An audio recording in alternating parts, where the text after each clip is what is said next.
1,000 subscribers just dye in 2 your days. hair back to normal instead of bald. PLSR eyes will suffer. Dude, if I go bald, I really don't want to do it, bro. Here's the thing. I'm doing Fuscuts, and I told Fuslie that I might be going bald. And do you know what she said? She said, oh, well, then I'm going crazy. And I was like, you haven't been going crazy? Like, what do you describe what you've been doing? The shit you do is already batshit insane. Every barber west of the Mississippi would be fired instantly for what you do to people. And now you're going crazy?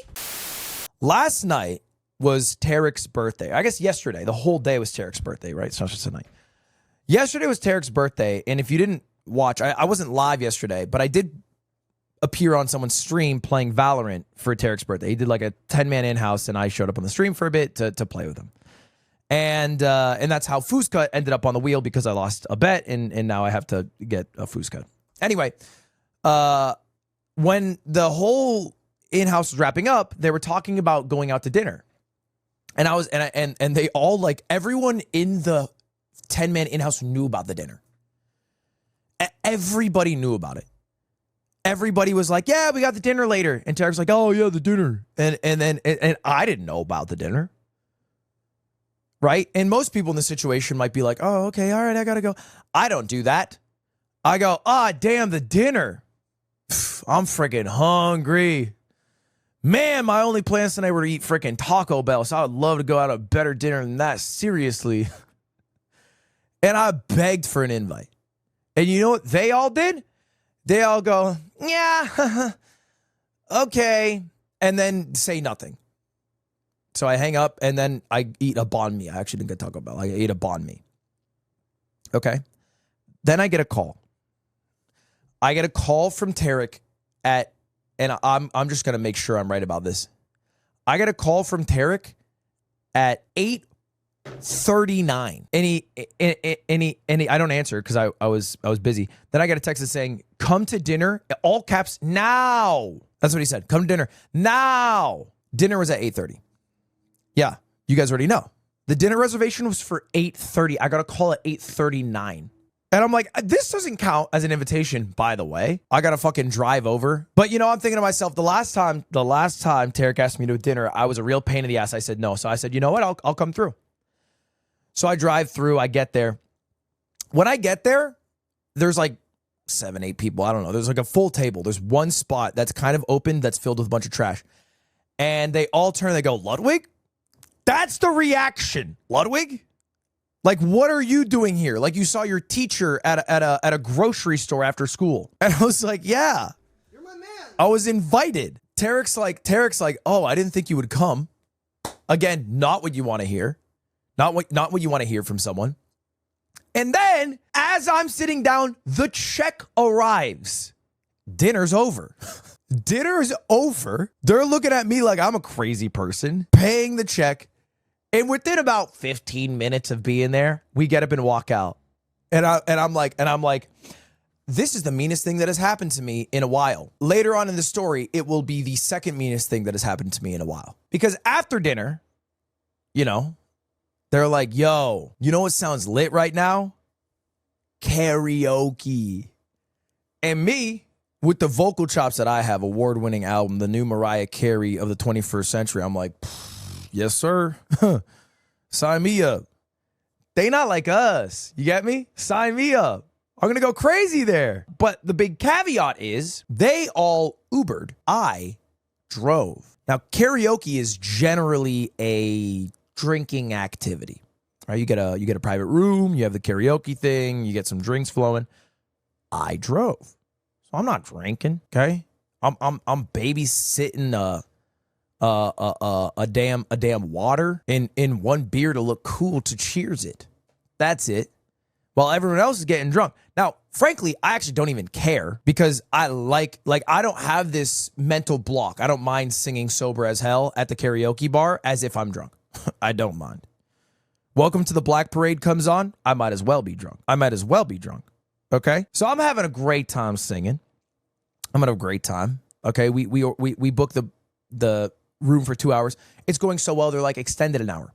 About halfway through the night, I realize drinks are flowing. There's an energy that's coming alive in this room. And I think we start talking about the specific Valorant game that we played earlier that day. Because they bring up a moment where I got an op shot on Miyoung. And they go, by the way, that op shot wasn't cool. Miyoung's computer crashed at that moment, so she wasn't even moving. And I'm like, and I hear this, and I say, you can probably guess the first thing I say when they accuse me of not being a gamer.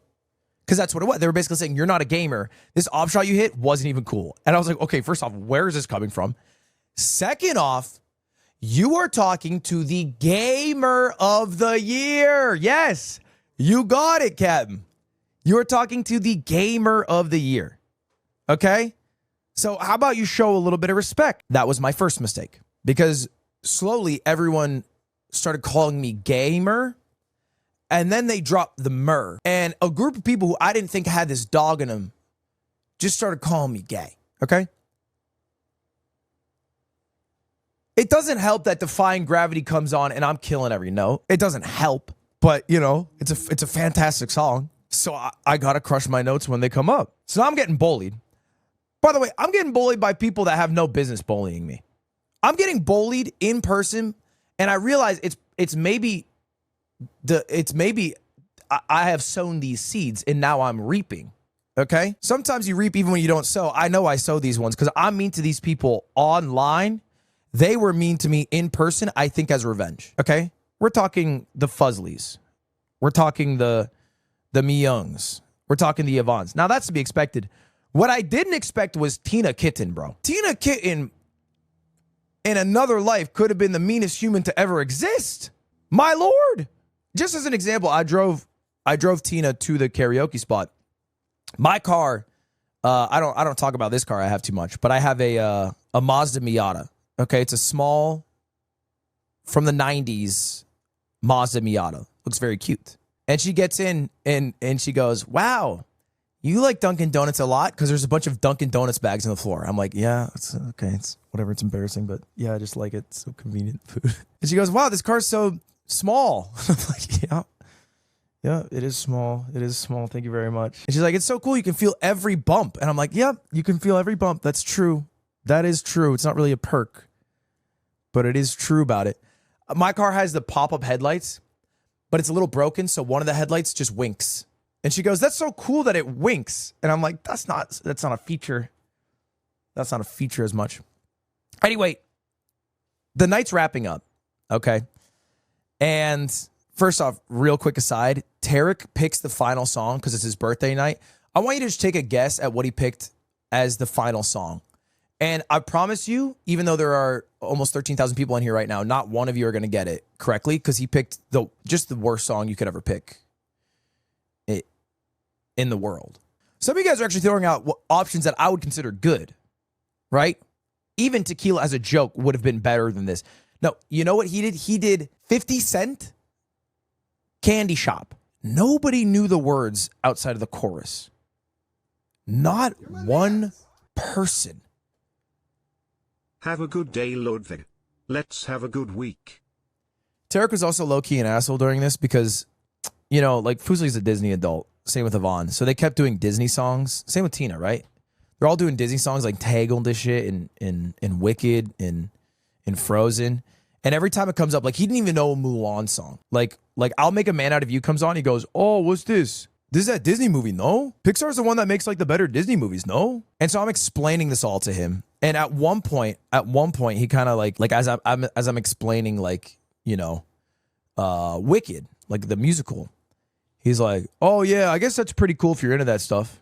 Like I respect it if you're into that stuff. Like what do you mean by that, Tarik? What do you mean if you're into that stuff? What's that all about? No, I guess if you kind of like that shit, it's not me, but I respect it, I guess. So anyway, look, let me wrap up this story. The way it ends is we are wrapping up. We're walking outside, okay? And as we're walking outside, Miyoung turns to me. She goes, and she's a little drunk. She goes, rock, paper, scissors for everything. and I look at her and I go, for everything? And she's like, for everything. And I'm like, okay, but this is for everything. And you know me. Best of 3. RPS. Who's going to come out on top? Okay? I'm asking, I go, you watch anime the past month? She's like, mm-hmm. I'm like, boom. Rock, paper, 2-0. I win everything. And I'm leaving this going, oof, this is a great thing to have in my back pocket. I go to get in my car. Before I get in my car, Miyoung has like whispered into everyone else's ears that she lost everything. She's like in shambles. She's like, I lost everything. I lost everything. And Tarik comes over, okay, trying to become roommate of the year. And he's like, where are you going? And then Tina walks over. She goes, come on, gay boy. And Ellum starts holding him by the shoulders. And they're going, you got to play one more time before you can leave. And I'm like, what is going on here? I'm getting accosted physically trying to leave the premises. And Tarik's like, well, nope, before you leave, you have to go against me. And I'm like, what are the rules? And he goes, it's double or nothing. If you win, you get to keep everything. If you lose everything. And I go, that's not what double or nothing is. And then Ellum's like, it is. And I'm like, you're right, it is. My bad. Because I see Tina in the corner of my eye, ready to do a hate crime. And I'm like, okay, I gotta buckle here. So I do RPS, round 1, lock it down. Easy dub. Okay? We go paper, he goes paper. Second time I go paper, he goes paper. Then I think ahead of things. I'm like, oh, he's going to go scissors, I'll go rock. Works out immaculately. Rock beats scissors, 1-0. Second one, I go, he's not going paper here. I go rock again. Bad bitch like Tarik, might have been drunk, goes paper again. It's 1-1. I go, surely he doesn't go paper a third time. It would be insane. It would be insane. Then I think, he will go paper again. He's drunk. He's stupid. I go scissors. I didn't even know he knew how to make the shape. He pulls out a rock. I lose 2-1. They all celebrate and walk away as if I wasn't even there to begin with. They just cheer like she won the lottery. All she did is get her stuff back and then just walk away. I did not lose everything. I just didn't win everything. I get to keep. She just doesn't lose everything, just to be clear. And then I get in my car and I drive home. As I'm driving home, last part of the story, Blau, when we first got to karaoke, forgot his ID, had to drive back home, get his ID, and then come back. I let him use my car to do this because he had not drank at this point in the night. Right before I leave, Blau shows me a video of him peeling out with my car, just burning out the tires. I'm driving home with bald-ass tires. I'm shaking on the road like this. I'm half a beer deep, and I'm driving like I'm drunk because I got bald-ass tires because Blau decided to drift my fucking Miata to go grab his ID. So anyway, moral of the story is, if you ever see me be mean to these fuckers online, just know what they do to me offline, man. Just know what they do to me, bro.